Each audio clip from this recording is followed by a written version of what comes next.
செய்திகள். ஏபிவிபி மாநில செயலாளர் கைதை கண்டித்து ஆர்ப்பாட்டம் நடைபெற்றது. தமிழில் வணிக நிறுவனங்களின் பெயர் பலகை இருக்க வேண்டுமென போராடிய தோழர்களை கைது செய்து சிறையில் அடைத்திருக்கும் தமிழ்மொழி பகை, தமிழின பகை, திராவிட மாடல் அரசை கண்டித்து ஆர்ப்பாட்டம் நடைபெற்றது.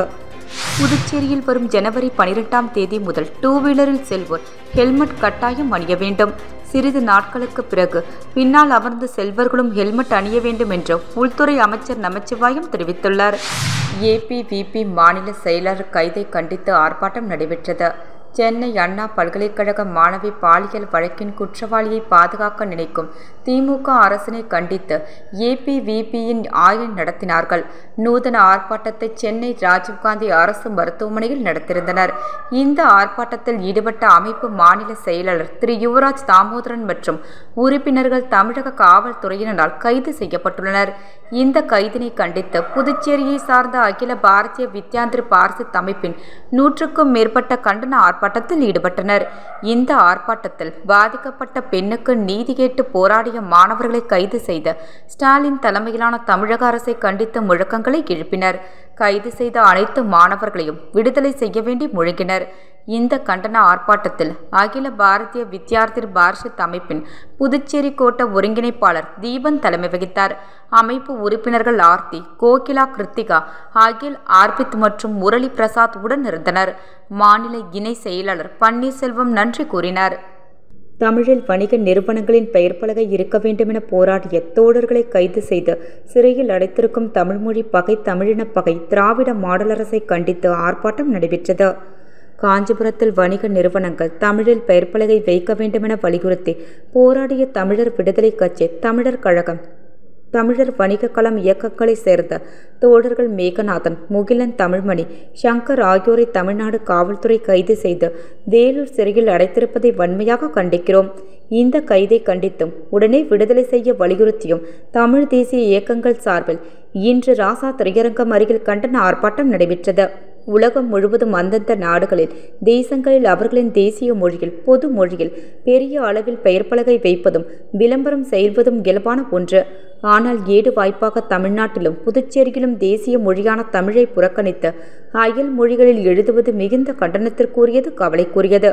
இதை பார்த்து மனம் நொந்து போன தமிழறிஞர்கள், தமிழ் சான்றோர்கள் தொடர்ந்து பரப்புரை செய்து போராட்டங்கள் செய்த பிறகு தமிழ்நாடு அரசு 1983 டிசம்பரில் அரசாணை 3312 மேலும் 1984 டிசம்பரில் அரசாணை 493 மூலம் வணிக நிறுவனங்கள் 50 விழுக்காடு அளவில் தமிழில் எழுத வேண்டும், 30 விழுக்காடு அளவில் ஆங்கிலத்தில் எழுத வேண்டும், 20 விழுக்காடு அளவில் விரும்பிய வேறு மொழியில் எழுதி கொள்ளலாம் என்று அரசாணை வெளியிட்டது.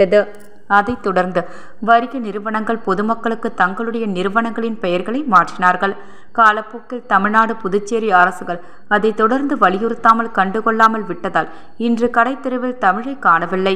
இந்த நிலையில் காஞ்சிபுரத்தில் மேற்கண்ட இயக்கங்களைச் சேர்ந்த தோழர்கள் வணிகர்களிடத்திலும் பொதுமக்களும் துண்டறிக்கை கொடுத்து பரப்புரை செய்து தொடர் இயக்கங்கள் செய்து தமிழில் பெயர் பலகை வைக்க போராடி வந்திருக்கிறார்கள். கடந்த 18/12/2024 அன்று பெயர் பலகையில் தமிழ் இல்லாமல் அயல் மொழியில் இருப்பதை அழிப்போம் என்று அறிவித்து அதன்படி போராட்டம் செய்த 3 தமிழர்களை கைது செய்து வேலூர் சிறையில் அடைத்திருப்பது கொடுமை. அரசு ஆணைப்படி செயல்படாத நிறுவனங்கள் மீதும் செயல்படுத்தாத அதிகாரிகள் மீதும் தான் அடிய நடவடிக்கை எடுத்திருக்க வேண்டும். மாறாக போராடிய தமிழர்களை கைது செய்திருப்பது தமிழின பகையாகும். திராவிட மாடல் அரசு தன் தவறை தெரிந்து கொண்டு கைது செய்யப்பட்ட தமிழர்களை உடனே விடுதலை செய்ய வேண்டும். அரசு ஆணைப்படி வணிக நிறுவனங்கள் அரசும் தன் விளம்பரங்களில் பெயர் பலகைகளில் தமிழை பெரிய அளவில் எழுத வேண்டும் என்று கேட்டுக்கொள்கிறோம். புதுச்சேரியிலும் தமிழ் ஆட்சி மொழி சட்டம், அலுவல் மொழி சட்டம் இருக்கிறது. தமிழில் பெயர் பலகை வைக்க வேண்டும் என அரசாணை இருக்கிறது. புதுச்சேரி அரசும் இந்த சட்டத்தை பின்பற்ற வேண்டும். அரசாணைப்படி வணிக நிறுவனங்கள், அரசு துறை என எல்லா இடங்களிலும் தமிழில் பெரிய அளவில் பெரிய பெயர் பலகை வைக்க வேண்டும் என்று கேட்டுக்கொள்கிறோம். தமிழ் தேசியக்க பேரியக்கம் புதுச்சேரி ஒருங்கிணைப்பில் நடைபெற்ற ஆர்ப்பாட்டத்தில் பேரியக்க புதுச்சேரி செயலாளர் வேல்சாமி ஒருங்கிணைத்தார். தனித்தமிழ் இயக்க தலைவர் தமிழ் மாமணி முனைவர் தமிழ் மல்லன் மற்றும் வாழ்முறைமை இயக்க செயலாளர் சொக்கநாதன், தமிழர் களம் புதுச்சேரி அமைப்பாளர் அழகர், நாம் தமிழர் தொழிற்சங்க செயலாளர் ரமேஷோ, நாம் தமிழர் கட்சி பொருளாளர் இளங்கோவன், அம்பேத்கர் தொண்டர்படை தோழர் பாவாடை ராயன், புதுச்சேரி படைப்பாளர் இயக்கம் ஐயா புதுவை தமிழ்நெஞ்சன், காந்தி இயக்கம் ஞானமூர்த்தி, தமிழ் தேசிய உணர்வாளர் கார்த்திகேயன், பெற்றோர் மாணவர் சங்க தலைவர் நாராயணசாமி, குளங்கள் காப்பம் கார்த்திகேயன், தமிழ் தேசிய பேரியக்க தோழர்கள் அன்பு நிலவன், ஐயா அரங்கத்துறை, ஐயா மோகன்தாஸ், பன்ரிஷா, முருகன் உள்ளிட்டோர் பங்கேற்றனர். புதுச்சேரியில் வரும் ஜனவரி 12ஆம் தேதி முதல் 2 வீலரில் செல்வோர் ஹெல்மெட் கட்டாயம் அணிய வேண்டும். சிறிது நாட்களுக்கு பிறகு பின்னால் அமர்ந்து செல்வர்களும் ஹெல்மெட் அணிய வேண்டும் என்று உள்துறை அமைச்சர் நமச்சிவாயம் தெரிவித்துள்ளார். புதுச்சேரியில் ஒவ்வொரு ஆண்டும் 200 பேர் விபத்தில் உயிரிழக்கின்றனர். இந்தியாவில் மக்கள் தொகை அடிப்படையில் பார்க்கும்போது உயிரிழப்பில் முதன்மை மாநிலமாக இருக்கிறது. அதனால் உச்ச நீதிமன்றம் இதை சுட்டிக்காட்டி உத்தரவிட்டுள்ளது.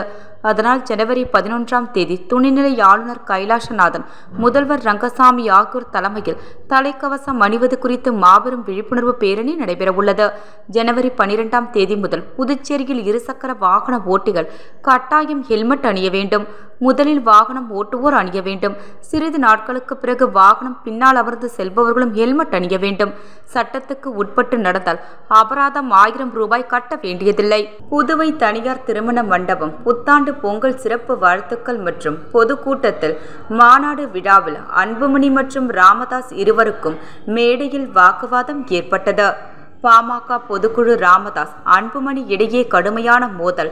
தன்னுடைய பேச்சை கேட்காதவர்கள் கட்சியை விட்டு வெளியேறலாம் என ராமதாஸ் அறிவிப்பு. இளைஞரணி தலைவராக முகுந்தன் அறிவிப்பு. பனையூரில் தனி அலுவலகத்தை வெளியிட்டு அன்புமணி தொலைபேசி எண்ணையும் வெளியிட்டார்.